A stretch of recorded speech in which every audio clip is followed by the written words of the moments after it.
বন্ধুরা, এই মুহূর্তে আসছি দক্ষিণ কোরিয়ার সমুদো আয়ারল্যান্ড। এটা ইনচন সিটিতে পড়েছে। যদিও আবহাওয়াটা খুবই বৈরী, তাপমাত্রা এখন -7 ফিল।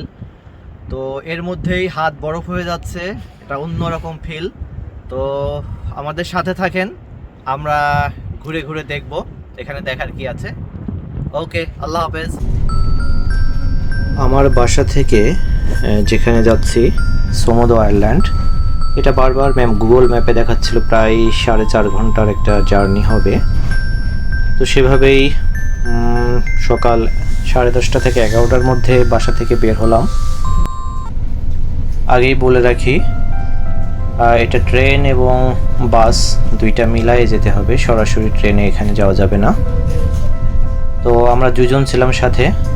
বাইরের আবহাওয়াটা যথেষ্ট ঠান্ডা এবং বরফ পড়েছে চারিদিকে সারা রাত। বরফ পড়লে সাধারণত সেই দিনটা আরও বেশি ঠান্ডা হয়। সারাদিন বরফের যে এটা আমাদের গন্তব্যের ম্যাপে দেখাচ্ছে সমুদ্র আয়ারল্যান্ড।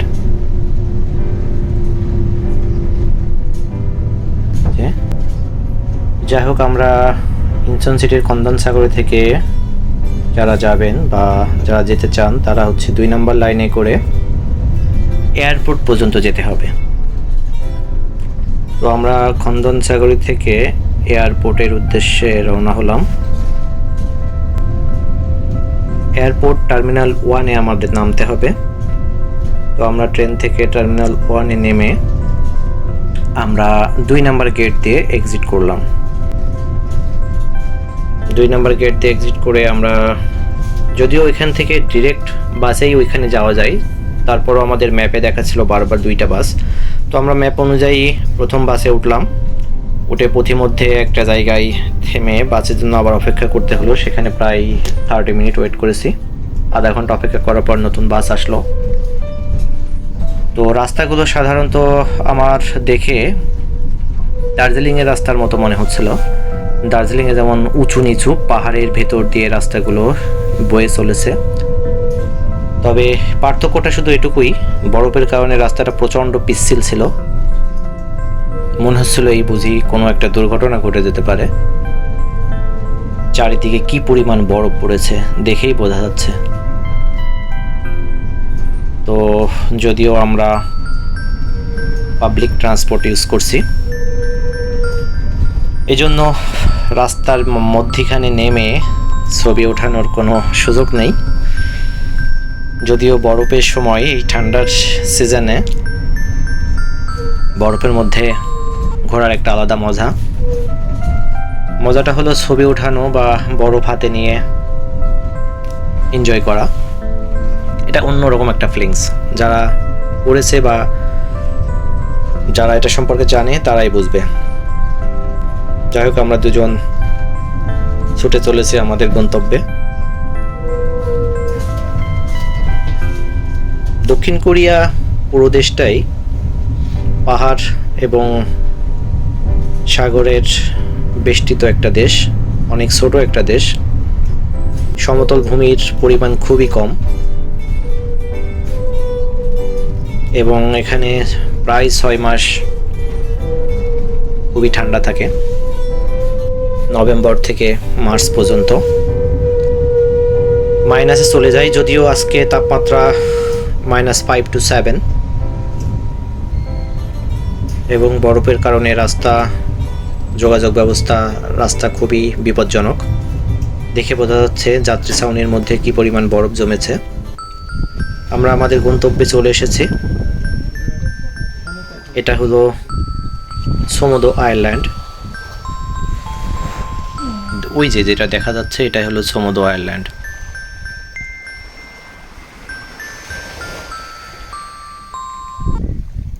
আমরা এখন বাস থেকে নেমে হাঁটতে হাঁটতে যাব। প্রচুর সামুদ্রিক শুটকি শুকাতে দেওয়া আছে, যদিও রোদ নেই, তারপর বাতাসে শুকাচ্ছে। আরও অনেক কোরিয়ান ট্যুরিস্ট আছে যারাও দেখতে আসছে আমাদের সাথে। কোরিয়ানরা প্রচুর ঘোরাঘুরি করতে পছন্দ করে। এখানে এখন সাপ্তাহিক ছুটি চলছে, কোরিয়ান নববর্ষ। 6 দিনের লম্বা ছুটি, সরকারি ছুটি, যেই সুযোগে আমরাও এসেছি। ব্রিজের উপরে উঠতে হচ্ছে, প্রচণ্ড বরফ পড়েছে, খুবই স্লিপি, যে কোনো সময় পা পিছলে বিপদ ঘটতে পারে। ক্যামেরা ঠিক মতো ধরতে পারছে না, আঙুলগুলো কাজ করছে না, হাতের আঙুলগুলো ঠান্ডায় অবশ হয়ে গেছে। তারপর পিচ্ছিল রাস্তা, সব মিলায় ভয়ঙ্কর দৃশ্য আর কি। তবে যে কোনো ট্রাভেলে যদি খুব ইজি হয় ট্রাভেলটা, তাহলে মজাটা কম থাকে। অ্যাডভেঞ্চার ট্যুরিস্ট বা অ্যাডভেঞ্চার ট্রাভেল অন্যরকম জিনিস।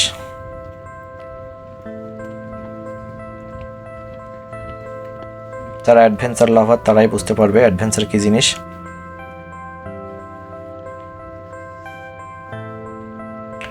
এটা একটা সমভূমি থেকে সামনের পাহাড়টাই হলো ছোট্ট একটা আইল্যান্ড, যেটা সংযোগ ব্রিজের মাধ্যমে করা। আমরা ওখানে যাব।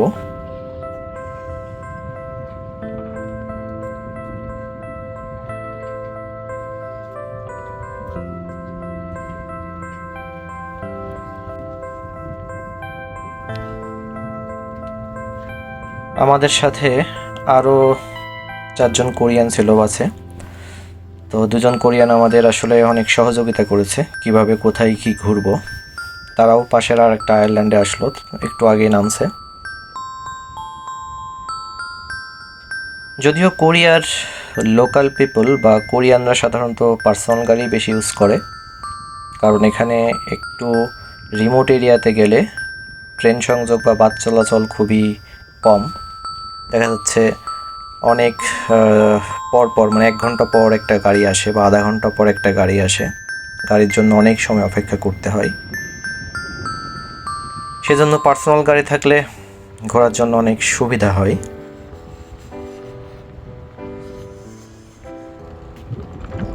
পাহাড়ের উপরে বরফ জমে আছে দেখা যাচ্ছে, কাল সারা রাত বরফ পড়েছে, এখনও শিশিরের মতো পড়তেছে, যদিও চোখে ভাবে ক্যামেরায় বোঝা যাচ্ছে না। তবে বরফ পড়ার কারণে ঠান্ডাটা আরো বেশি অনুভূত হচ্ছে। ক্লোজ করে দেখাই।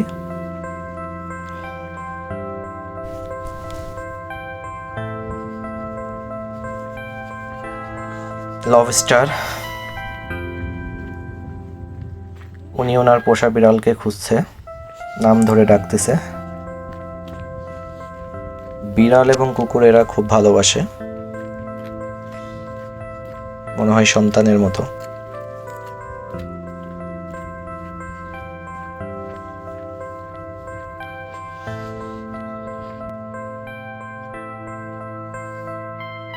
সামারের সিজনে আসলে মনে হয় জায়গাটা আরো বেশি ভালোভাবে উপভোগ করা যাবে। কি পরিমাণ পুরু হয়ে বরফ জমে আছে।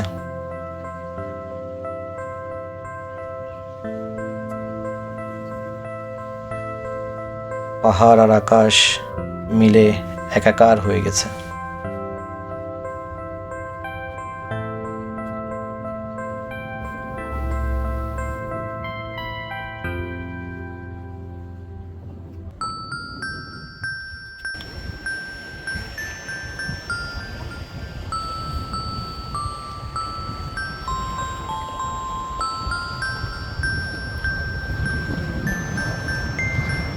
যাই হোক, ঘড়ির সময় বলে দিচ্ছে আমাদের ফিরতে হবে,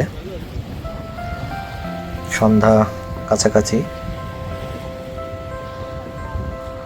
যেতে সময় লাগবে। যদিও যাওয়ার সময় আমরা ডিরেক্ট বাসে যাওয়ার চেষ্টা করব, যেটা সরাসরি এখান থেকে ইনচন এয়ারপোর্টে যাবে।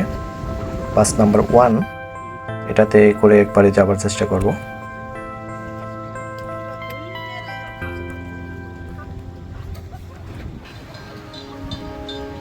এখানে বিভিন্ন ধরনের স্পিড বোট বা গান বোট বা ট্রলার ওঠানামা করার জন্য ব্যবস্থা করা রয়েছে। ঠান্ডার মধ্যে এক্সপ্রেসো বা কফি হট কিছু খাওয়াটা খুবই জরুরি ছিল, যে কারণে আমরা হট এক্সপ্রেসো নিলাম। অন্তত কিছুটা হলেও শরীরটা একটু উষ্ণ হবে। আমরা দুজন দুইটা ডাবল এক্সপ্রেসো নিলাম। যাই হোক,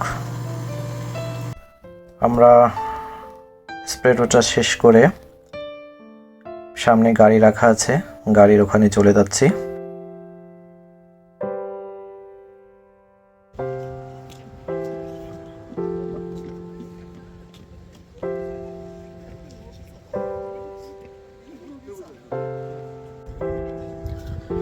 ক্যামেরা ধরবো, হাতের আঙুলে কোনো কাজ করছে না, এত পরিমাণ ঠান্ডা।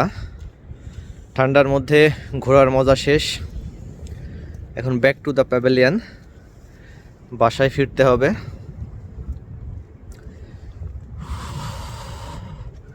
হাত মোজা নিয়ে আসিনি, আঙুলগুলো একেবারে ঠান্ডা হয়ে গেছে, কোনোভাবেই কোনো কিছুতে কাজ করছে না।